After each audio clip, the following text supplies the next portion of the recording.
the changes to YouTube's partner program, mainly the requirements. So first off, let's talk about what YouTube's partner program is. First off, what does it mean to be a member of the YouTube partner program? What benefits do you get? Most importantly, the one that most people are focusing on, monetization, the ability to have ads displayed on your video and to get paid for those ads. Secondly, you get end screens. You can have cards that link to external sites like crowdfunding or merchandise sites.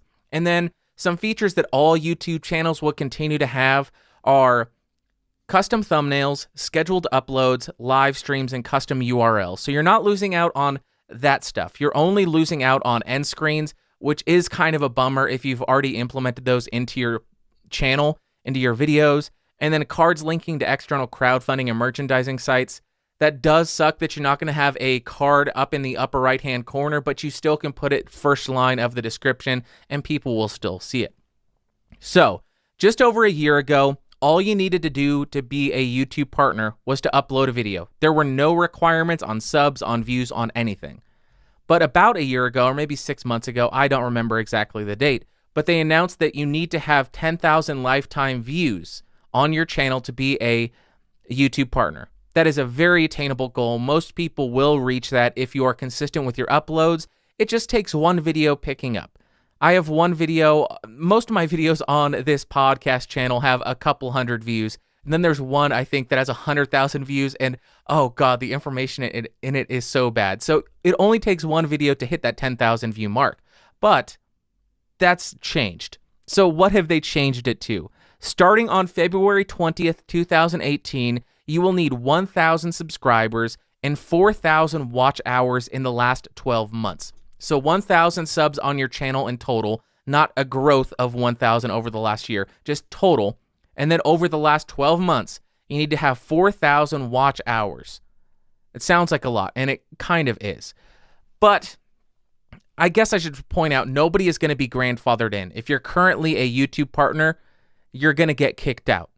I got emails about this because I have a couple of channels, and the email that they sent would go something like this. If you didn't meet the requirements, if you don't have 1,000 subs and 4,000 watch hours, you got an email stating, under the new eligibility requirements announced today, your YouTube channel, Bandrew Plays, is no longer eligible for monetization because it doesn't meet the new threshold of 4,000 hours of watch time within the past 12 months and 1,000 subscribers.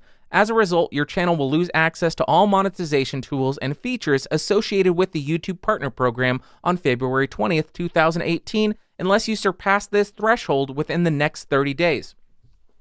Accordingly, this email serves as a 30-day notice that your YouTube Partner Program terms are terminated. One of YouTube's core values is to provide anyone the opportunity to earn money from a thriving channel. Creators who haven't reached the new threshold can continue to benefit from our Creator Academy, our Help Center, and all the resources on the Creator site to grow their channel. Once your channel reaches the new threshold, it will be reviewed to make sure it adheres to our policies and guidelines, and if so, monetization will be re-enabled. That was a mouthful, but based on that, it does seem like they just want good content to be monetized. In order to get to 1,000 subs and 4,000 hours of watch time, it's going to take you some amount of time to develop content creation skills. People's first videos are never going to be their best. It takes them a while to get into the swing of things. Okay, this is what's working on YouTube. This is what people are reacting to. This is what's getting the best engagement. And people sort of start to migrate to that format that's working for them. So it seems like that's the initial thing. But why did they actually do this? They didn't specify anywhere. They didn't say, we found this horrible video and that's why we're changing it. A lot of people are speculating, oh, it's the whole Logan Paul thing, where he showed the dead body, that whole thing. I don't think that's right. I think that this is more just Google admitting that using machine learning to automatically review every video uploaded is a lot more difficult than they expected.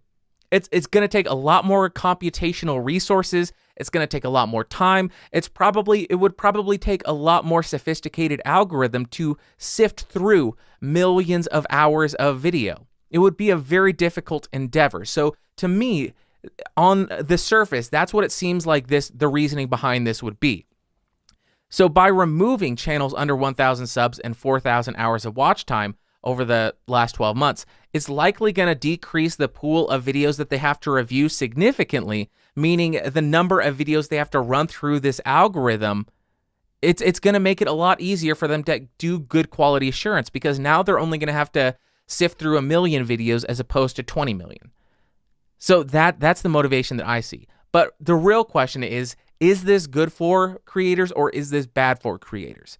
And I saw people saying on Twitter, this is the worst thing that I've ever seen. They're killing small creators. This is just terrible. Why would they do this to us? And I know a lot of you are not going to agree with what I'm about to say. I think this is ultimately a great thing for YouTube creators and a great thing for the YouTube platform. And the way I will try to illustrate this is just following a small train of logic here. So, what does YouTube need in order to run ads? Advertisers. They need advertisers in order to run ads. What don't advertisers like? Advertisers don't like getting hatred, which is what happens when an ad runs on an inappropriate video, a video portraying racism or sexism or anything disgusting. They don't like that. They don't like getting hatred or pushback from customers or boycotts because their video showed on, or their advertisement showed on a video that illustrated something that goes against the company's morals, if you want to call it that. What will happen if advertisers are not happy? They will leave YouTube. There's no contract here saying you have to advertise with us. They're just advertising here because they know there's an audience, they know that it's relatively cheap, and they know they will get results. But if the negative outweighs the positive, they're going to bail. They're not going to stick around for the goodness of the creator. They're not here for us. They're here to make money. That's what it comes down to. So if they aren't happy with being on YouTube, they're going to leave. Now, what happens if advertisers stop advertising on YouTube? Not only does Google not earn money, but you as a creator do not earn money. So you don't get paid, Google doesn't get paid. If Google's not making money off of this, they're closing up shop, because YouTube is not here to just give away free services. YouTube is a company and their goal is to earn money. So ultimately, I think that decreasing the pool size of videos they have to review and making the task of reviewing monetizable videos easier, it's ultimately going to benefit not only the platform, but the creators in the long term.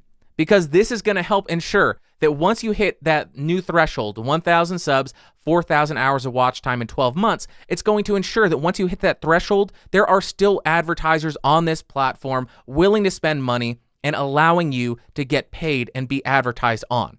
So in that sense, it's a really good thing.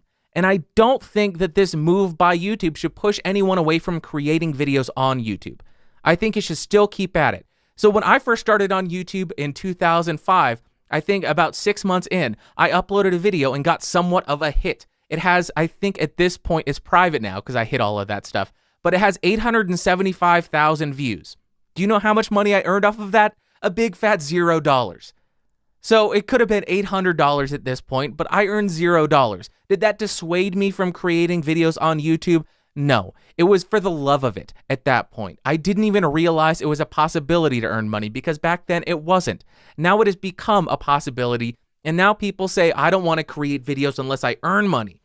You need to just do it initially for the love of it, and then eventually it will turn into something that can be monetizable and you can earn money from. So you also can look at it this way. You're getting free hosting and bandwidth for your videos. I don't know if a lot of the younger generation knows what this means, but when I initially wanted to start uploading videos, I would have to pay for server space and bandwidth. And if your video took off, it could get very expensive very quickly. So if you are completely unhappy with YouTube taking away your YouTube partner program, maybe you should just stop uploading your videos, go buy some server space and bandwidth, and then very quickly you will realize how expensive this is, and then you'll realize I'm getting that service for free.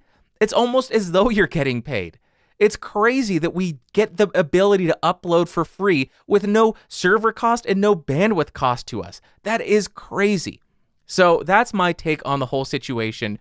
I think it's a great thing for creators in the long term because it's apparently very difficult to properly or adequately vet all the videos that are uploaded to ensure advertisements are not being placed on shady stuff. And we got to keep those advertisers happy. Well, I don't, but YouTube does if they want to stay in business.